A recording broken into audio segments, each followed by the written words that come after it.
저도 뭐 오직 오늘 다 끝난 게 아니기 때문에 이야기 다음에 하려고 했는데 간단히 한 말씀 하겠습니다. 미래통합당은 새로운 보수당의 제2창당입니다. 우리의 새로운 보수 정신, 개혁 정신은 여기서 끝나지 않습니다. 지금부터 시작입니다. 새로운 보수당이 청년 보수당이었듯이 미래통합당은 청년들이 주인이 되는 정당이 될 것입니다. 미래통합당 많이 부족합니다. 우리도 거기에 대해서 100% 만족하는 건 아닙니다. 하지만 우리의 혁신 의지, 개혁 의지가 여기서 끝이 아니기에 반드시 미래통합당을 이기는 보수, 청년 보수, 새로운 보수 정당으로 우뚝 세워놓겠습니다. 그리고 준비한 두 가지 좀 말씀드립니다. 저도 임미리 교수 건 좀 말씀을 드리겠습니다. 임미리 교수 고발을 했습니다. 이해찬 대표가 민주당 심판해야 한다는 칼럼이 선거법을 위반했다는 겁니다.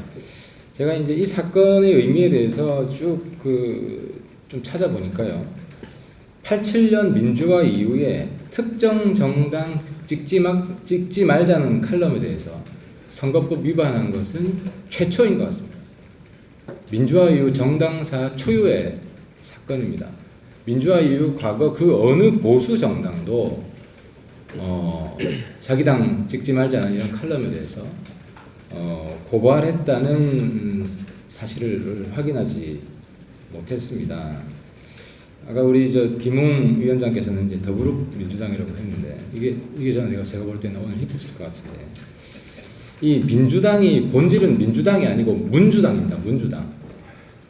친문들이 하는 거는 민주주의가 아니고 문주주의를 하는 겁니다. 친문들에게만 민주주의가 적용되는 것이고 비문들에게는 가차없이 독재를 하자는 겁니다. 정말 부끄럽습니다. 함께 민주화 운동을 했던 세대로서 이해찬 대표는 대한민국 건국 이후에 민주화 투쟁 속에서 산화해간 그 모든 민주 영령들에 대해 사죄를 해야 됩니다. 광주 망월동 5.18 영령들, 부마 민주 영령들, 4.19 민주 열사들, 이 모든 민주 열사들에게 석고 대죄를 해야 됩니다.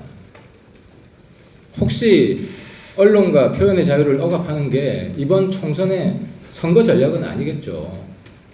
실수라고 생각을 합니다. 만약 이것이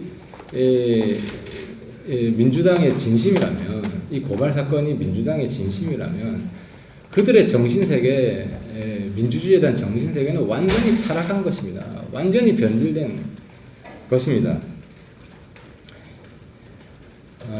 더 이상 길게 하지 않겠습니다. 이해찬 대표 정계 은퇴해야 될 사건입니다. 도저히 용서할 수 없는 사건입니다. 사과로 끝나서는 안 됩니다. 대한민국 민주화 운동했던 분들이 그 민주정신이 살아있다면 이해찬 대표를 우리 민주주의에서 반드시 쫓아내버려야 됩니다. 한 가지만 더 말씀드리겠습니다.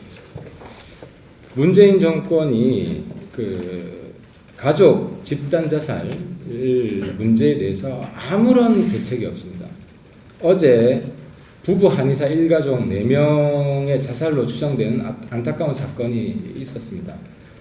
제가 박근혜 정부 이전에 이렇게 가족 집단 자살 보도가 그렇게 많지 않았습니다. 근데 이제 문재인 정권 들어서 가족 집단 자살 보도가 부쩍 늘었습니다. 그래서 왜 이러냐 궁금해서 정부에게 가족 집단 자살 통계를 요구를 했습니다. 근데 답변이 황당했는데 못 준다는 겁니다. 왜 못 주냐? 없다는 겁니다. 없는 이유는 통계 작성을 아예 하지 않는다는 겁니다. 정말 한심하고 무능한 정부입니다. 기본적인 통계조차도 조사하지 않으니까 어떻게 대책을 세울 수가 있습니까? 대책을 마련할 생각조차 안 한 겁니다. 이 정부가. 그 평등 지수가 급격히 하락했다는 보도는 많이들 보셨을 겁니다. 지금 문재인 정권 들어서 없는 사람은 더 힘들어지고 약자는 더 약자가 되고 있습니다. 빈부격차가 날로 커지고 있습니다. 민노총 철납통은 갈수록 더 커지고 있고 비정규직은 실업자로 그리고 비정규직 처지는 더 열악해지고 있습니다. 그래서 제가 너무 답답해서 제가 우리 보좌진한테 그 조사를 좀 해보라고 시켰습니다. 그래서 이게 제가 직접 조사한 건데요. 언론 보도 통해서 나온 것만 쭉 정리해 보니까 2019년 1월부터 지금까지 이 19가족 68명의 희생자가 나왔습니다. 이건 보도된 건이기 때문에 보도 안 된 것만 해도 그걸 합하면 훨씬 많을 겁니다. 여러분, 가족 집단 자살은 사실상 자살이라고 부르기도 어렵습니다. 가족 집단 자살이 실제로 이루어질 때 어떤 인간적인 고뇌와 갈등이 그 안에서 발생될지 상상해 보신 적이 있습니까? 정말 끔찍한 일들이 벌어지는 겁니다. 이런 정말 참담한 일들이 벌어지고 있는데 문재인 정권이 지금까지도 아무런 대책이 없다. 약자에 대한, 우리 사회 최고 약자에 대한 아무런 관심과 배려도 없다는 겁니다. 정말 문재인 대통령 이 문제에 대해서는 한 말씀 해야 됩니다. 국민들한테 사과하고 다시는 가족 집단 자살 사건이 일어나지 않게 만만히 준비를 하겠다. 이런 말씀을 좀 듣고 싶습니다.